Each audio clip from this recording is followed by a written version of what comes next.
Shalom Bapak Ibu yang terkasih dalam Tuhan, bersama saya PS Rico. Saya akan kembali menyampaikan firman Tuhan yang berjudul Love is Reborn. Kasih yang lahir kembali.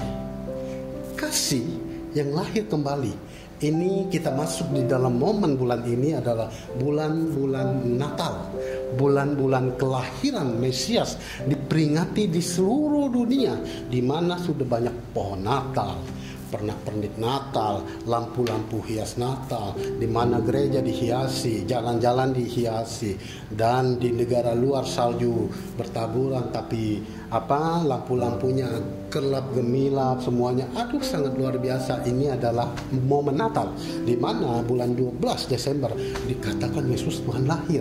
Nah, apakah demikian? Nanti kita akan bahas satu persatu. Nah, momen Natal saya menyampaikan dengan kasih, love of reborn, kasih yang lahir kembali. Nah, kita masuk ke dalam di mana kita mengerti bahwa kelahiran Tuhan Yesus dijadikan hari Natal bagi orang Kristen yang mempercayai, yang memahami, yang mempersepsikan di otak mereka bahwa Natal adalah kelahiran Kristus, dan itu diperingati dari dulu abad-abad pertama, ketiga sampai sekarang ini, sampai di zaman milenial sekarang ini, tetap memperingati hari kelahiran Mesias pada bulan Desember.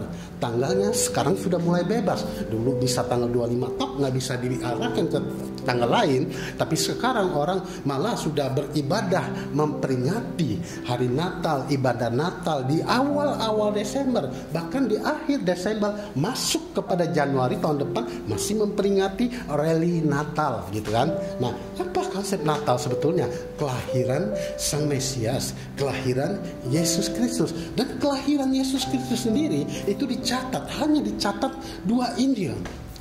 Injil mana? Injil yang mana mencatat kelahiran Tuhan Yesus? Ternyata adalah Injil Matius. Injil Matius pasal 1 ayat 18 berkata demikian.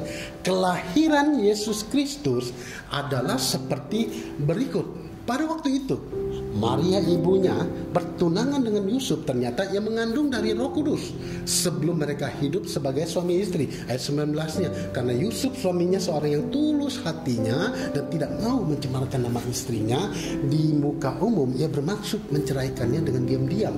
Tetapi ketika ia mempertimbangkan maksud itu, malaikat Tuhan nampak kepadanya dalam mimpi dan berkata, Yusuf, anak Daud, janganlah engkau takut mengambil Maria sebagai istrimu, sebab anak yang ada di dalam kandungannya adalah dari Roh Kudus. Ia akan melahirkan anak laki-laki dan engkau akan menamakan dia Yesus, karena dialah yang akan menyelamatkan umatnya dari dosa mereka, menyelamatkan umatnya dari dosa mereka. Ini ada poin pentingnya di situ. Nah, ayat 22-nya, hal ini terjadi supaya genap yang difirmankan Tuhan oleh Nabi. Sesungguhnya anak darah itu akan mengandung dan melahirkan seorang anak laki-laki, dan mereka akan menamakan dia Immanuel, yang artinya Allah menyertai kita. Sesudah bangun dari tidurnya, Yusuf berbuat seperti yang diperintahkan malaikat Tuhan kepadanya. Ia mengambil Maria sebagai istrinya, tetapi tidak bersetubuh dengan dia sampai ia melahirkan anaknya laki-laki, dan Yusuf menamakan dia Jesus. Nah, pada Injil berikutnya yang harus kita pahami, cuma ada dua Injil yang mencatat kelahiran Yesus, dan yang satunya lagi adalah Lukas pasal 2 ayat 10. Lalu kata malaikat itu kepada mereka, jangan takut, sebab sesungguhnya aku memberitakan kepadamu kesukaan besar untuk seluruh bangsa. Hari ini telah lahir bagimu juru selamat, yaitu Kristus, Tuhan di kota Daud. Dan inilah tandanya bagimu, kamu akan menjumpai seorang bayi dibungkus dalam lampin dan terbaring di dalam palungan. Dan tiba-tiba tampaklah bersama-sama dengan malaikat itu sejumlah bala tentara surga menyanyi, memuji, katanya, kemuliaan bagi Allah di tempat yang maha tinggi, dan damai sejahtera di bumi di antara manusia yang berkenan kepadanya. Berbicara Natal, berbicara Merry Christmas, berarti poinnya ada pada Tuhan Yesus sebagai apa? Juru selamat. Oke? Ini kita deal dulu. Kita bersama-sama deal dulu bahwa berbicara Natal, berbicara Merry Christmas, berbicara semua momen per hari besar di bulan Desember itu, berarti poinnya ada pada Tuhan Yesus sebagai juru selamat. Ini poinnya. Nah, kurang lebih 700 tahun yang lalu, 700 tahun sebelum Christ, kelahiran Tuhan Yesus ini, 700 tahun sebelum Masehi itu sudah dinubuatkan, sudah diberitakan, sudah dicatat di dalam kitab para nabi. Kitab nabi apa aja? Kitab nabi Yesaya, terutama di Yesaya pasal 7 ayat 14 yang berbunyi demikian. Yesaya pasal 7 ayat 14. Sebab itu Tuhan sendirilah yang akan memberikan kepadamu suatu pertanda, sesungguhnya seorang perempuan muda mengandung dan akan melahirkan seorang anak laki-laki, dan ia akan menamakan dia Immanuel. Itu di kitab Yesaya. Ada beberapa tokoh di dalam Alkitab, khususnya Perjanjian Lama, yang pernah menubuatkan tentang kedatangan Tuhan Yesus ke dalam dunia, yang dikenal juga dengan perayaan Natal. Perayaan Natal ini mereka menubuatkan tentang kedatangan seorang juru selamat ke dalam dunia. Tokoh-tokoh yang pernah menubuatkan atau melihat Yesus akan datang, bahkan sebelum itu terjadi, adalah kitab Yesaya. Kitab Yesaya di pasal 9, selain pasal 7 yang tadi, Yesaya pasal 9 dan ayat 1-6, pasal 1 ayat 1 sampai 6-nya berbunyi demikian. Salah satunya berbunyi demikian. Yesaya menulis bahwa tidak selamanya ada kesulaman di negeri yang terhimpit itu. Bangsa yang berjalan di dalam kegelapan telah melihat terang yang besar. Bahkan dikatakan dengan jelas, seorang anak telah lahir untuk kita, seorang putra telah diberikan untuk kita. Lambang pemerintahannya ada di atas bahunya, dan namanya disebutkan orang Penasehat Ajaib, Allah yang perkasa, Bapa yang kekal, Raja Damai. Selengkapnya baca sendiri di Yesaya pasal 9 ayat 1 dan 6. Nah, kitab apa lagi yang menubuatkan? Kitab nabi-nabi apa yang menubuatkan tentang kelahiran Mesias? Berarti sebelum Yesus dilahirkan, sebelum Yesus lahir di palungan, sebelum Yesus lahir di Bethlehem, itu sudah dinubuatkan oleh kitab-kitab para nabi yang sudah dituliskan jauh sebelum Yesus dilahirkan. Itu berkisar 600-700 sebelum Masehi. Jika dinilai Yesus lahir ada di titik 0 Masehi, dari sebelum Masehi dan Masehi memasuki abad pertama. Nah, Daniel salah satunya di pasal 9 ayat 25 mengatakan demikian. Malaikat Gabriel datang kepada Daniel sebagai orang yang sangat dikasihi Tuhan, dan dia mengatakan bahwa akan ada 70 kali 7 masa di mana Yerusalem akan dipulihkan dan dibangun kembali. 70 kali 7 masa di mana Yerusalem akan dibangun kembali, dipulihkan sampai kedatangan seorang yang diurapi, seorang raja. Tidak dikatakan signifikan memang Yesus atau Mesias atau harus menamakan dia Immanuel atau apa, tapi dikatakan seorang yang diurapi dan akan menjadi raja atas bangsa Israel itu. 7 kali masa. Nah, kitab mana lagi yang menubuatkan? Kitab para nabi mana yang menubuatkan, yang menuliskan jauh sebelum Yesus dilahirkan? Mika salah satunya. Kitab Mika pasal 5 ayat 1 dan 4. Mika berkata, menunjukkan kepada kita di mana Yesus akan lahir, yaitu Bethlehem Efrata. Bethlehem Efrata. Mika pun menyebutkan bahwa dia akan menjadi besar sampai ke ujung bumi. Lihatlah, nubuatan itu pun telah digenapi. Bagaimana? Karena Mika menulis bahwa di Bethlehem Efrata itu akan lahir seorang pemimpin, akan lahir seorang Mesias, akan lahir seorang raja orang Yahudi. Nah, ini menjadi poin penting. Jadi ketika kitab para nabi itu sudah menuliskan, sudah menubuatkan bahwa akan kelahiran seorang Mesias, seorang juru selamat, itu adalah Tuhan Yesus, mengkerucut kepada Yesus Kristus yang sekarang kita sembah dan kita amini, kita imani adalah Tuhan dan juru selamat dunia. Nah, Zakaria pasal 9-nya pun mengatakan demikian. Mungkin kita kitab inilah yang paling banyak berbicara tentang kedatangan Mesias. Di dalam kitab ini juga dikatakanlah Mesias datang dengan mengendarai seekor keledai muda. Meskipun memberikan damai kepada bangsa-bangsa dan wilayah kekuasaan terbentang sampai ujung bumi. Nubuatan nabi dari zaman berbeda ini sudah tergenapi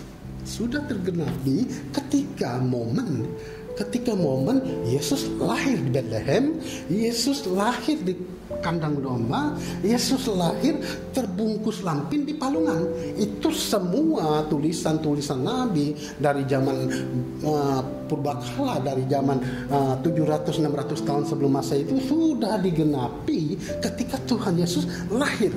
Pada momen Natal dikatakan momen di mana Tuhan Yesus lahir dan diperingati bulan Desember, hari Natal. Nah, itu pun mencerminkan adalah suatu tindakan di mana adalah Tuhan Yesus mengambil atau pihaknya Allah mau menyelesaikan perkara dosa ini dengan memperbaiki hubungan manusia dengan pencipta dengan ciptaannya, dan Tuhan dari pihaknya Tuhan mengambil rupa menjadi manusia yang dikatakan Maria hamil bukan dari daging tapi dari Roh Kudus.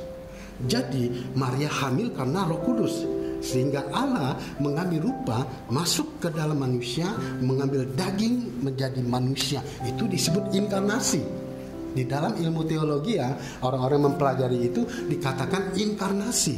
Nah, inkarnasi itu adalah turunnya Allah yang maha suci, maha kudus ke dalam dunia, mengambil menjadi manusia, yaitu Yesus Kristus, di mana Allah yang kudus itu berkenan dirinya menjadi daging. Allah itu roh. Allah itu bagaimanapun roh, tapi dia berkenan dirinya mengambil rupa sebagai manusia menjadi daging atau inkarnasi. Lahir di dalam keadaan bayi, bukan prematur, bayi normal, tumbuh normal seperti manusia lainnya, dewasa dan mengalami kematian dalam misi penyelamatan bagi umat manusia dari dosa. Kematian Allah yang inkarnasi ini tidak selamanya, sebab dia bangkit lagi, dia kembali dan naik ke surga. Nah, ini yang harus kita pahami, bahwa inkarnasi adalah bagian Tuhan mengambil rupa untuk menyelamatkan misi besar ini atas manusia yang sudah berbuat dosa dari zamannya Hawa dan Adam ketika dikutuk. Dan ini adalah satu proyek yang harus diselesaikan oleh Tuhan. Maka slide berikutnya adalah kita bisa lihat di dalam 1 Timotius pasal 3 ayat 16. Dan sesungguhnya agunglah rahasia ibadah kita. Dikatakan dia, Tuhan Yesus, yang telah menyatakan dirinya dalam rupa manusia, dibenarkan dalam roh, yang menampakkan dirinya kepada malaikat-malaikat, diberitakan di antara bangsa-bangsa yang tidak mengenal Allah, yang dipercayai di dalam dunia, diangkat dalam kemuliaannya. Itulah yang kita pahami, bahwa inkarnasi, Tuhan mau mengambil rupa sebagai ciptaan dari yang tidak fana menjadi fana. Tuhan mau melakukan itu. Dan yang kedua adalah teofani. Apa itu teofani? Teofani adalah suatu istilah dalam teologi yang berasal dari kata bahasa Yunani teopania, yang berasal dari dua kata bendanya adalah theos yang berarti Allah. Theos berarti Allah.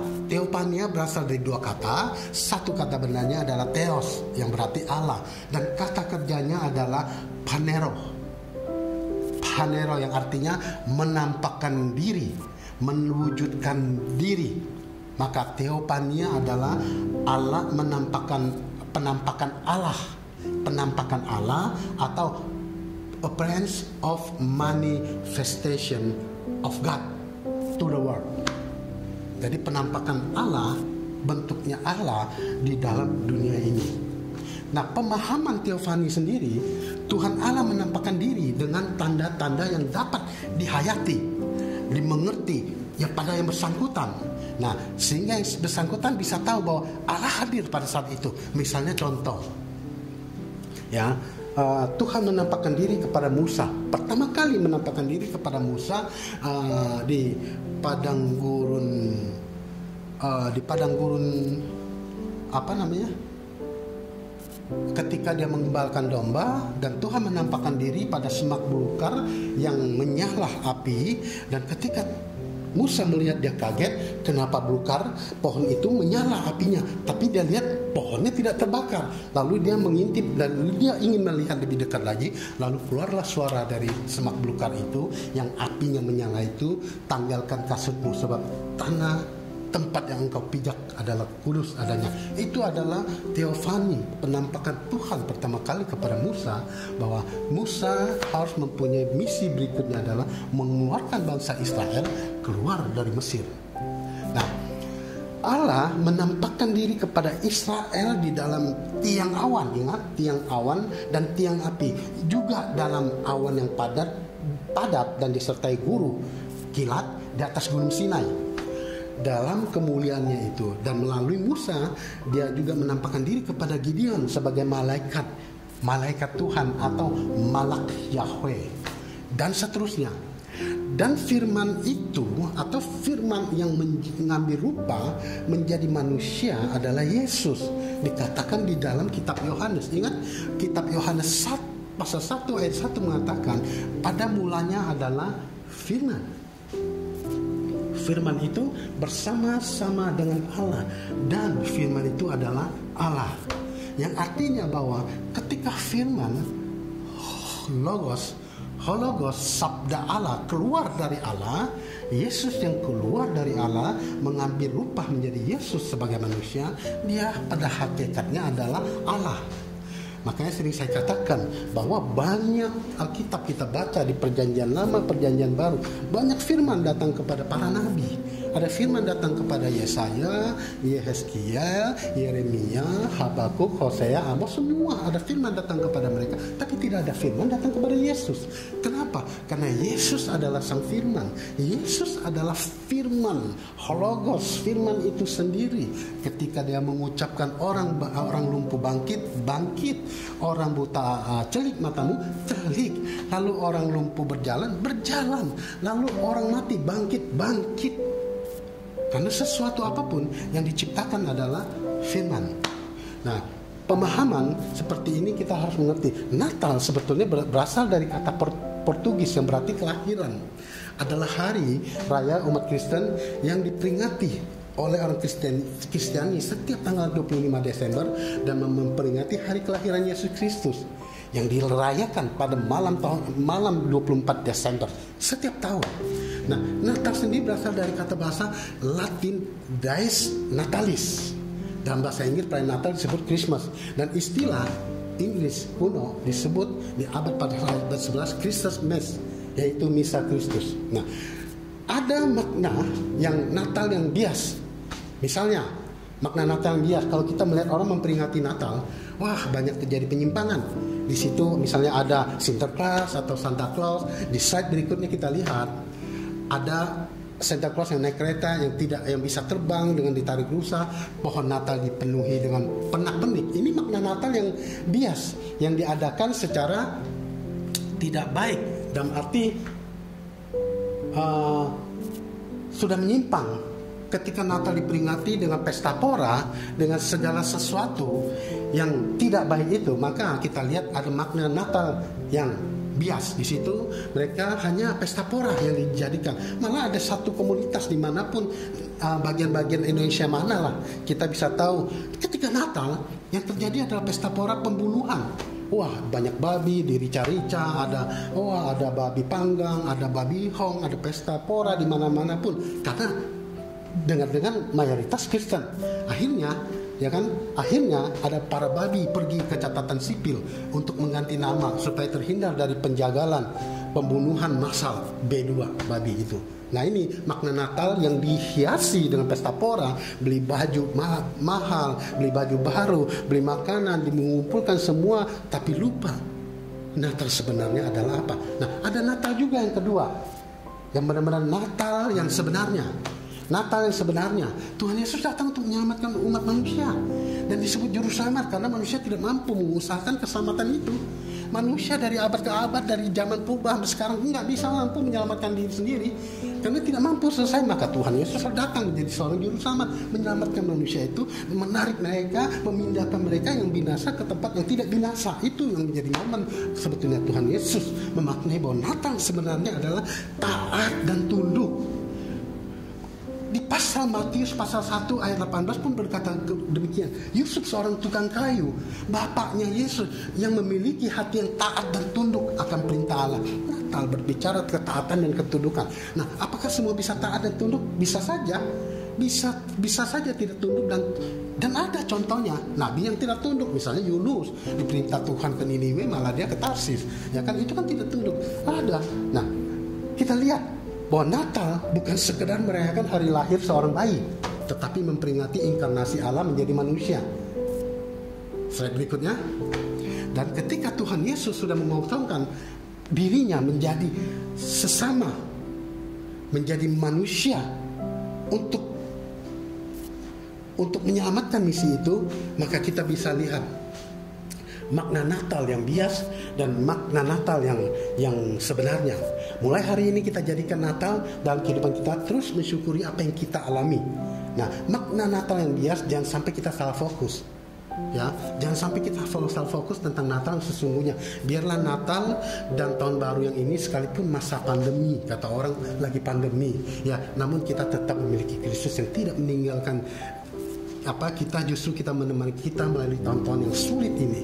Itu makna Natal dia. Nah, makna Natal yang sebenarnya, melalui momen kumpul bersama kita terus membawa jiwa-jiwa kepada Tuhan, melakukan amanat agung dan target yang sebenarnya bagi setiap orang percaya untuk mendatangkan jiwa-jiwa baru bagi dia. Nah, menutup tahun yang hampir habis ini, atau tinggal beberapa hari lagi, maka kita sebagai pengikut Kristus tidak boleh lagi lalai dalam hal pelayanan kepada Dia, dan yang telah menyelamatkan kita. Terus kuat, dan jangan lelah untuk hidup benar dan melayani tanpa pamrih, seperti kasih agape itu. Semoga dipahami, semoga dimengerti. Tuhan Yesus memberkati.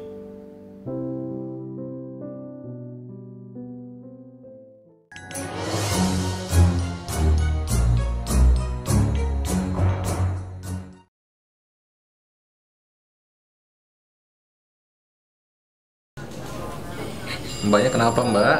Dikebukin pacar saya, Pak. Oh, kapan itu kejadiannya, Mbak? Tadi siang, Pak. Hari ini juga, Mbak, ya kejadiannya ya? Iya. Oh gitu.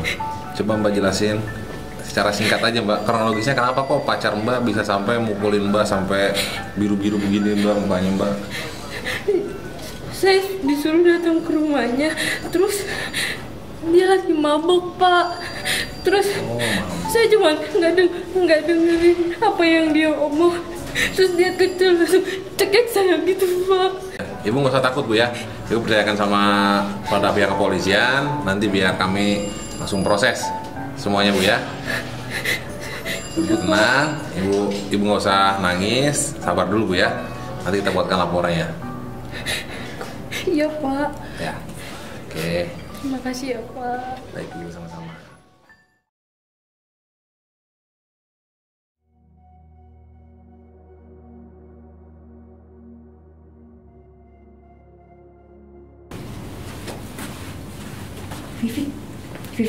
Vivi kan?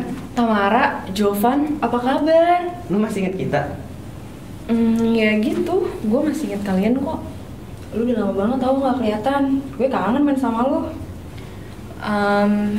Iya, sorry. Dulu gue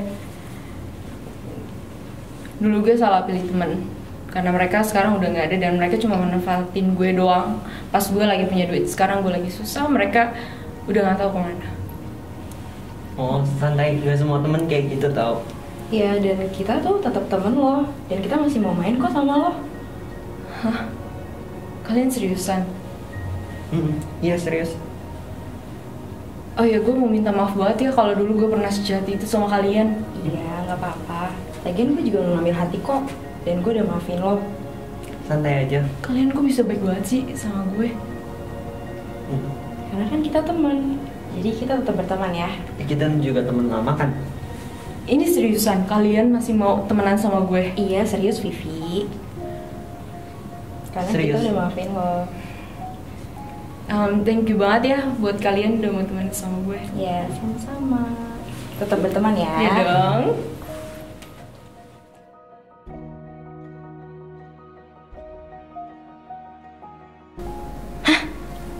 Sayang, tumben nih sore-sore telepon aku. Halo, iya sayang. Halo sayang, Iya, kamu lagi di mana? aku lagi di kantor, lagi kerja. Oh, masih sibuk kamu kerjaannya sayang? Nggak juga, sebentar lagi aku mau pulang kok sayang. Oh, kamu sudah makan? Sudah dong. Oh, syukur kalau sudah makan. Begini sayang, Iya. aku mau ngasih kabar sama kamu sayang. Mm-mm. Minggu depan kan sudah mulai Natal sayang. Ya, Rencananya aku mau ngajak mama sama papa aku ke rumah kamu sayang. ada apa? Begini sayang, aku kan udah cerita sama papa aku mengenai hubungan kita. Dan aku pun sudah berdoa setiap malam sama Tuhan. Dan aku mendapatkan jawaban kamu yang terbaik di antara yang lain sayang. Terus? Ya rencananya aku mau datang sama keluarga aku buat melamar kamu. Sebentar, kasih aku waktu.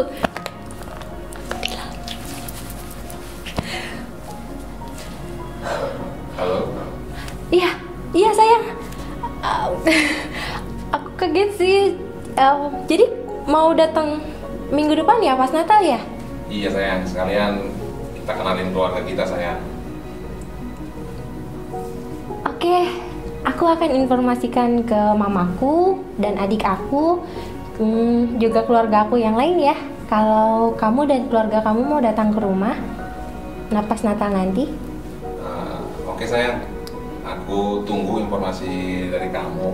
Kalau memang keluarga kamu di sana udah siap semua, nanti aku tinggal datang ke rumah. Oke. Oke sayang ya. Oke sayang. Ya udah, kamu hati-hati ya pulangnya ya. Oke. Bye. Sayang selalu bertugas. Dadah.